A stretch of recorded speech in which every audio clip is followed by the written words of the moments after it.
जो हरियाणा आत्मनिर्भर textile policy 2022-25 की अवधि को अब हमने बढ़ा करके, क्योंकि वो समापन की ओर जा रही थी, 18 दिसंबर 2026 तक उसको कर दिया है, 1 साल के लिए, और उसको एक्सटेंड किया है।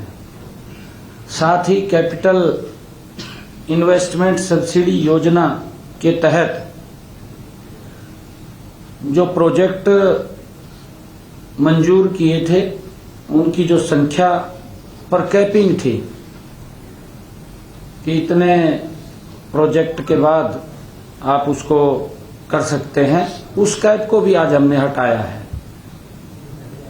इस नीति में पहले यह प्रावधान था कि केवल 86 प्रोजेक्टों को ही मंजूरी दी जा सकती थी।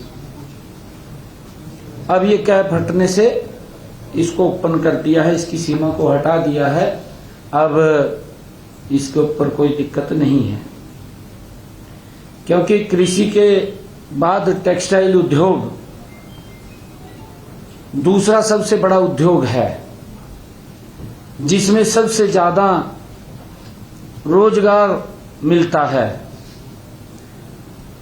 हमने हरियाणा में पानीपत, गुरुग्राम, फरीदाबाद और सोनीपत में जो हमारे टेक्सटाइल इंडस्ट्री, कपड़ा उद्योग हैं, को विकसित करने पर भी हम विशेष ध्यान दे रहे हैं।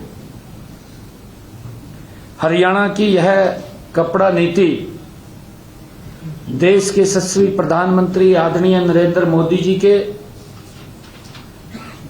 5F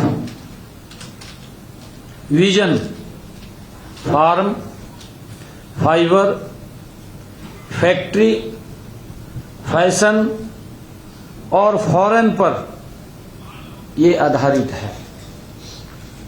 इस नीति में उद्योगों को बढ़ावा देने के लिए अनेक प्रकार की रियायतें देने का प्रावधान है, जैसे टेक्सटाइल पार्क बनाना, ब्याज पर सब्सिडी देना, कौशल प्रशिक्षण देना और बीमा आदि की सुविधाएं इसमें शामिल हैं। इस योजना में अब तक 108 प्रोजेक्टों को मंजूरी दी गई है और लगभग 1800 करोड़ रुपए का निवेश भी हुआ है और 10,000 से अधिक युवाओं को रोजगार भी मिला है। इसके अतिरिक्त 2700 करोड़ रुपए का निवेश होगा और जिसमें लगभग 20,000 से अधिक युवाओं को रोजगार के अवसर भी पैदा होंगे। हमने आज कैबिनेट की बैठक में कल ही जो हम व्यापारियों के लिए one time OTS, one time settlement scheme को लेकर के आए थे, जिसको कल मैंने कुरुक्षेत्र में लॉन्च किया है, उसमें कुछ सुझाव हमारे पास आए थे। उस स्कीम को लाभ हमारा व्यापारी उठा सके, उन सुझावों को हमने इसके अंदर शामिल किया है। इस कैबिनेट के अंदर यह योजना हमने 23 जनवरी को पिछली मंत्रिमंडल की बैठक में मंजूरी दी गई थी, लेकिन जो सुझाव हमें मिले हैं, इसके बाद इन सुझावों को हमने शामिल किया है और संशोधित करके आज उनको मंजूरी दी है। यह योजना हमारे संकल्प पत्र में भी, जो भाजपा ने संकल्प पत्र निकाला था अभी विधानसभा चुनाव में, संकल्प पत्र में भी दिए गए वायदों के अनुसार लाई गई है, क्योंकि हमने संकल्प पत्र में भी कहा था, उसमें भी हमने कुछ इसमें अमेंडमेंट किया है, शामिल किया है। नई योजना से हमारे छोटे करदाताओं को लाभ मिलेगा। इस योजना के तहत 10 लाख रुपए तक के बकाया टैक्स पर 1 लाख रुपए की छूट मिलेगी और उसका पूरा का पूरा ब्याज और पेनल्टी वो जुर्माने की वो सब उसकी पूरी की पूरी माफ होगी, उससे छूट मिलेगी। यह योजना जो लॉन्च हुई है, हमारे व्यापारी भाई इसका लाभ उठाएं। इसके लिए हमने 180 दिन का समय रखा है कि वो अप्लाई करें और उसका लाभ उठाएं, इसके साथ जुड़े। हमने जो निकायों में, नगर निकायों में ए, बी, सी और डी के तहत पदों का वर्गीकरण को भी आज इस मंत्रिमंडल में बैठक में हमने मंजूरी दी है। बैठक में सरकारी विभागों की तर्ज पर जो नगर निकायों में ग्रुप ए, बी, सी और डी के पदों को जो वर्गीकरण की मंजूरी दी गई है, उसमें ग्रुप ए और बी के बराबर के सभी पद अब हरियाणा लोक सेवा आयोग HPSC के माध्यम से भरे जाएंगे। आज उसको मंजूरी दी है। जबकि ग्रुप सी और डी के पद हरियाणा स्टाफ सिलेक्शन कमीशन के माध्यम से भरे जाएंगे। इस निर्णय से निकायों के कर्मचारियों को अन्य सरकारी विभागों के कर्मचारियों की तरह अनेक लाभ मिलेंगे, जिनमें पदोन्नति में आरक्षण शामिल है। वर्तमान में राज्य में 87 नगर निकायों, जिनमें 11 नगर निगम और 23 नगर परिषद, 53 नगर पालिकाएं शामिल हैं, में 31,533 पद स्वीकृत हैं। इससे योग्य कर्मचारियों की भर्ती होगी और नगर निकायों की सेवा गुणवत्ता में सुधार होगा। कैबिनेट की बैठक में यह भी निर्णय लिया गया है कि हमारा प्रदेश, ये हरियाणा कृषि प्रधान प्रदेश है। कहावत भी है कि हमारा हरियाणा जहां दूध दही का खाना। मिल्क प्लांट मालिक को पिछले दिनों मुझे मिले थे, उनके ऊपर उनके एसोसिएशन के लोग, मिल्क प्लांट के मालिक, जो दूध के ऊपर सेस के भुगतान में देरी होने पर 2% का चक्रवृद्धि ब्याज प्रति माह की दर से, यानी कि 24% जुर्माना लगता था, वो पिछले दिनों मिले थे। उन्होंने इस बारे में चर्चा की थी कि ये सेस चक्रवृद्धि ब्याज पर नहीं लगना चाहिए। आज कैबिनेट में उसको भी मंजूरी दी गई है और उन्होंने जो अनुरोध किया था को मानते हुए हमने ये निर्णय लिया है कि अब दूध के सेस के भुगतान में देरी होने पर जुर्माने की राशि पर 12% की दर से साधारण ब्याज लगेगा। ये निर्णय उसके अंदर किया है ताकि उनको एक बड़ी राहत इसके अंदर मिली है। इसके लिए आज की बैठक में हरियाणा मुर्रा भैंस एवं अन्य दुधारू पशु नस्ल नियम 2002 में भी संशोधन को मंजूरी आज कैबिनेट ने दी है।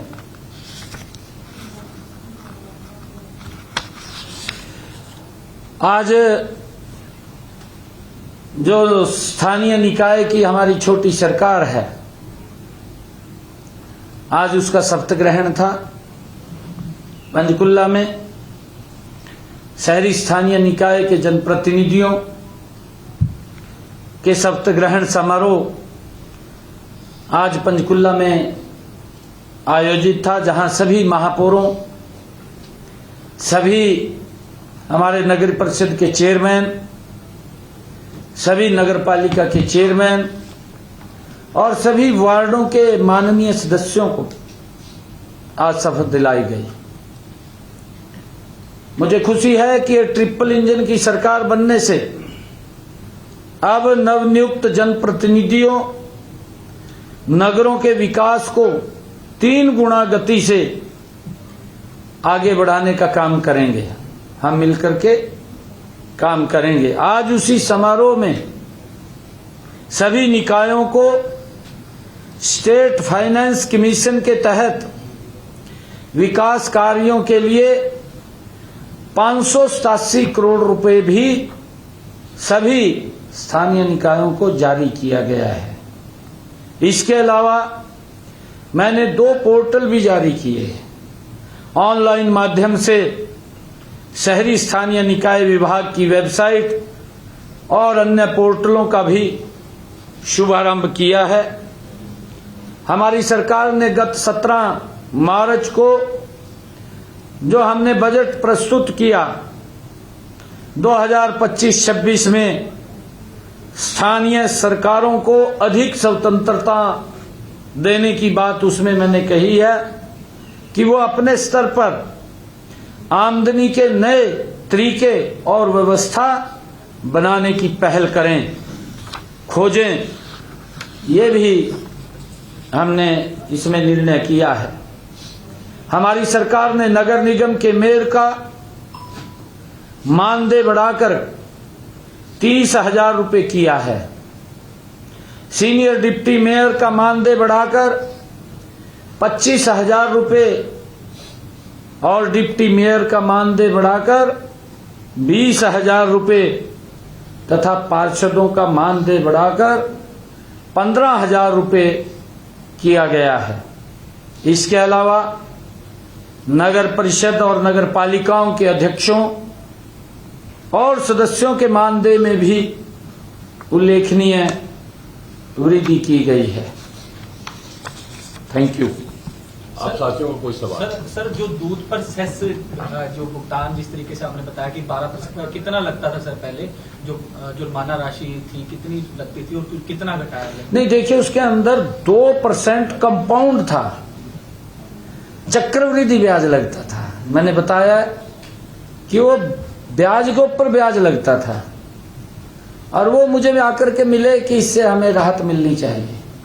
कैबिनेट ने आज दूध के ऊपर उस सेस को ऊपर जो ब्याज लगता था, जो सेस का पैसा देने में देरी होती थी, उस देरी को अब साधारण ब्याज से 12% वो किया है। इसके पहले 24% चक्रवृद्धि था, अब उसको साधारण टेक्सटाइल को लेकर आपने बोला उसके भी जो मिले थे उसका भी हम किया। टेक्सटाइल पानीपत का इंडस्ट्री का, तो उसमें सर क्या क्या और बढ़ावा मिले तो इंडस्ट्री को लेकर तो क्या कर रहे हैं? नहीं, देखिए मैंने बताया है उसके अंदर पूरा डीपली बताया है कि टेक्सटाइल पॉलिसी में उसकी लिमिट खत्म हो रही थी, उसको 1 साल के लिए बढ़ाया है। 1 साल के लिए तो बढ़ाया है, उसके ऊपर कैप भी थी, जिसका मैंने जिक्र किया कि 64 ऐसे उद्योग थे कि हम उसको बढ़ा सकते थे, आगे नहीं बढ़ा सकते, वहां तक कैप रखी हुई थी। उस कैप को भी हटाया है ताकि जो भी व्यक्ति इस योजना के अंदर आकर के लाभ लेना चाहे वो ले सके। सर एक अलग सवाल, गेहूं की खरीद शुरू होने वाली है, खरीद की फसलों की, चाहे चने की बात, सरसों की बात, 1 अप्रैल शुरू हो जाएगी, उसके लिए क्या तैयारी सर मंडियों में की गई है? कल आपने बैठक भी ली थी? हाँ, कल हमने बैठक ली थी और उसकी पूर्ण तैयारी लगभग 75 लाख मीट्रिक टन अवाक आने की संभावना है और हमने उसके चाहे बारदाने को लेकर के है, चाहे उठान को लेकर के है, किसान को किसी प्रकार की दिक्कत ना आए, क्योंकि आजकल मशीनरी युग हो गया है। मशीनरी युग में हमने अधिकारियों को ये भी कहा है, क्योंकि एक जमाना था, उस जमाने के अंदर फसल 1 महीने से लेकर के 1.5 महीने तक मंडी में आती रहती थी, धीरे धीरे करके दबाव नहीं पड़ता था, परंतु मशीनी युग में एकदम दबाव पड़ता है। दबाव, क्योंकि 10 दिन का सीजन रह जाता है, 15 दिन का कंपेन से काट करके तुरंत मंडी में झाड़ देते हैं, तो वो प्रशासन हमारे अधिकारियों पे भी दबाव रहता है, आड़तियों पे भी दबाव रहता है, किसान पे भी, क्योंकि उसको जल्दी होती है, अभी जल्दी जब वो काट लेता है उसको मंडी में पहुंचाए। हमने अधिकारियों को उसको लेकर के भी कहा कि इसकी तरफ भी हमें सोचना चाहिए कि हम जो सीजन पहले 1.5 महीने 2 महीने चलता था वो 15 दिन चलता है, कि हम कैसे उसको काबू पाएं, कैसे कंट्रोल करें, उसकी तरफ भी हमने ध्यान किया है। और हमने ये भी कहा है कि किसानों को जो ही गेट पास वो उसका जे फार्म कटेगा, उठान होगा, तुरंत उसके खाते में पैसे आ जाएंगे, 48 घंटे में उसके खाते में किसान का सीधा पैसा आएगा। उठान को लेकर भी कोई दिशा निर्देश दिए? हाँ, उठान को लेकर के दिए हैं। उठान को लेकर के एक पॉलिसी भी हमने बनाई है, और हमने ये कहा है कि मेरे को ट्रांसपोर्टर मिले थे, ट्रांसपोर्टरों को ये था कि हमारे ऊपर जुर्माना लगा देते हैं, अनलोड नहीं होता, 2 दिन हम खड़े रहते हैं। हमने कहा है अधिकारियों को इस बात को सुनिश्चित करें कि अगर जितना समय उसका फालतू अनलोडिंग में लगता है उस समय को भी ध्यान में रखें। सीएम साहब, पंजाब के जो सरपंच हैं वो आपसे आकर के मिले और कहीं ना कहीं वो भी आपकी नायब मुस्कान के दीवाने होते हुए नजर आए, क्योंकि बाद में वो बाइट देते हुए नजर आए कि हमारे सीएम तो मिलते ही नहीं। तो कहीं ना कहीं ये 2027 की तैयारी अभी से ही शुरू तो नहीं होगी कि पंजाब के सरपंच भी आकर के आपसे मिलने लगे हैं और आप भी उनके कामों को प्राथमिकता दे करके? नहीं, मेरे को पंजाब के बहुत लोग आकर के मिलते हैं, ऐसा नहीं है, काफी मिलते रहते हैं।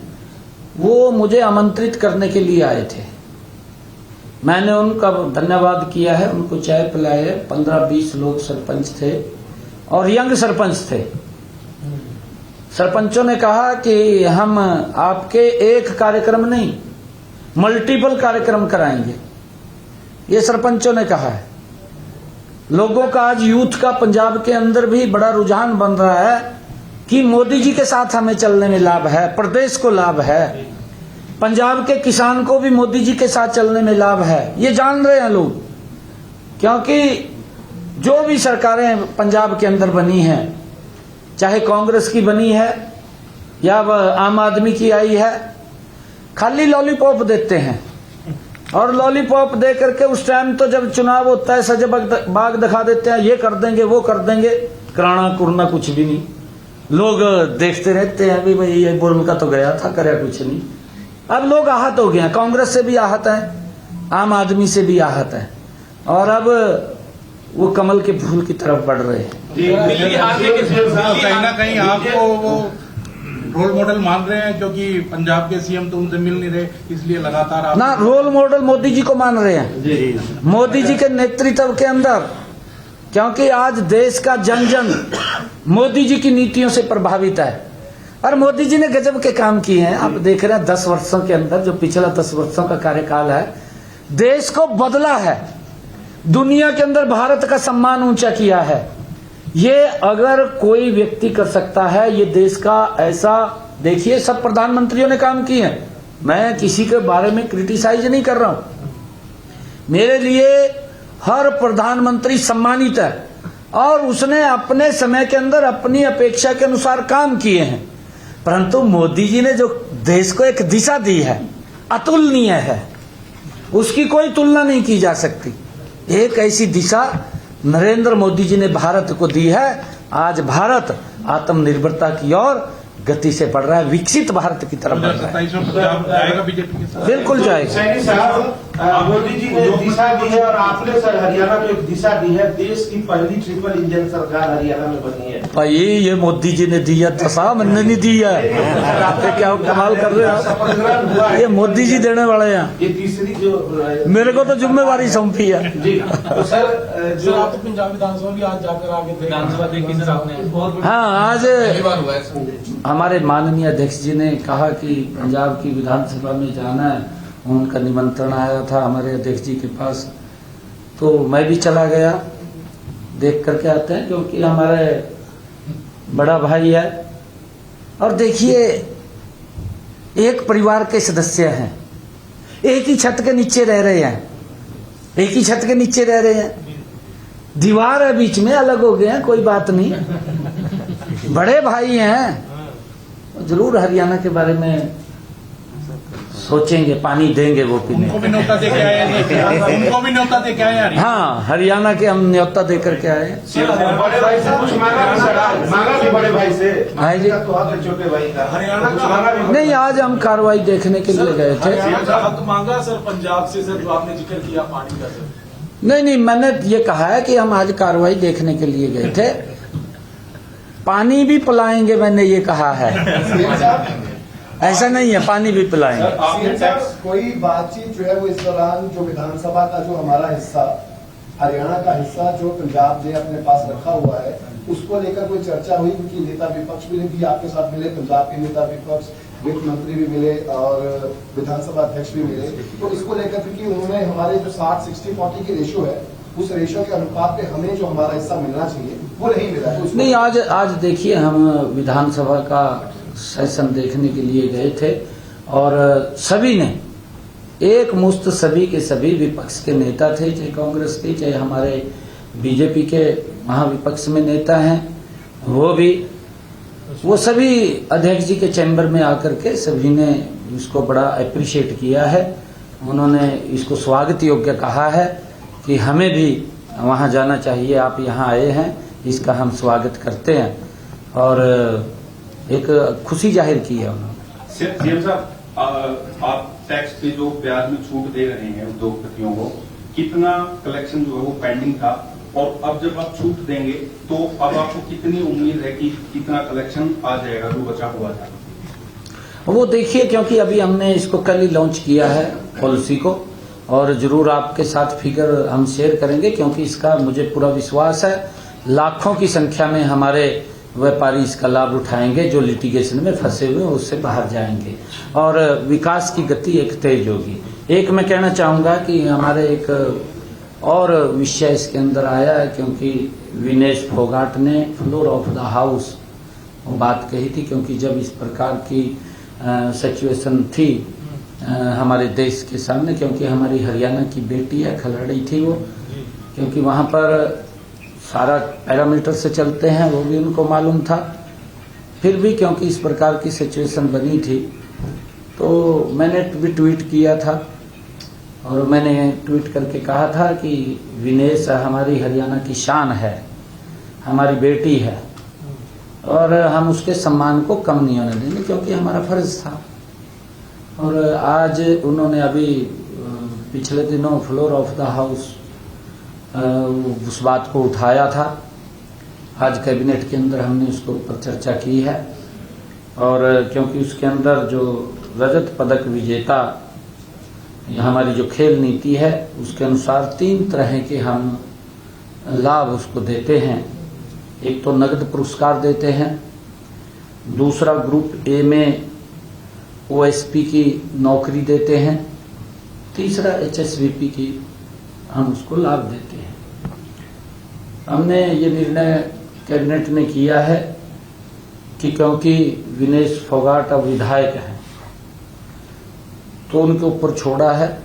हमने कहा है कि उनसे जानकारी जरूर लें कि वो इनमें से, तीनों में से क्या क्या लेना चाहते हैं, उसके ऊपर विचार करके बताएं, क्योंकि विनेश हमारी शान है, हमारी बेटी है। क्योंकि वो पॉलिसी से बाहर था, परंतु उसको हम दे नहीं सकते, क्योंकि स्पेशल केस के अंदर उसको कंसीडर किया, स्पेशल केस में, क्योंकि उस समय सिचुएशन हमारे सामने बड़ी भयानक खड़ी हुई थी और उस सिचुएशन को हमने कंट्रोल करने के लिए मुझे भी, क्योंकि मन के अंदर इस प्रकार की पीड़ा थी कि मैंने ट्वीट किया था, और वो ट्वीट किया था कि हम बेटी के सम्मान को कम नहीं होने देंगे, क्योंकि अगर वहाँ के जो नियम हैं, जो वहाँ का उनका प्रोसीजर है, उस प्रोसीजर के तहत वो बाहर हुई थी। उसके अंदर कोई, वो मालूम है विनेश को भी, परंतु क्योंकि जब इस प्रकार की सिचुएशन बनी थी, तो मेरे मन के अंदर भी आया कि हम अपनी बेटी के सम्मान को कम नहीं होने देंगे, क्योंकि वो विदेश की धरती पर थी। तो हमने कहा था कि हम उसके सम्मान को बरकरार रखेंगे। सीएम साहब, 1.25 लाख लोग की जो आपने नियमित सुरक्षा की गारंटी दी थी, उसमें क्या है अभी? क्या उनकी वो हो चुकी है उसके तहत? हो गया वो तो, उसकी कब तक हो नहीं हो गया, हमने कैबिनेट में भी क्लियर कर दिया उसको तो कर दिया, पीछे कैबिनेट में क्लियर कर उसी हिसाब से अब उनकी जो है नहीं वो हो रही है, वो उसमें कोई दिक्कत नहीं।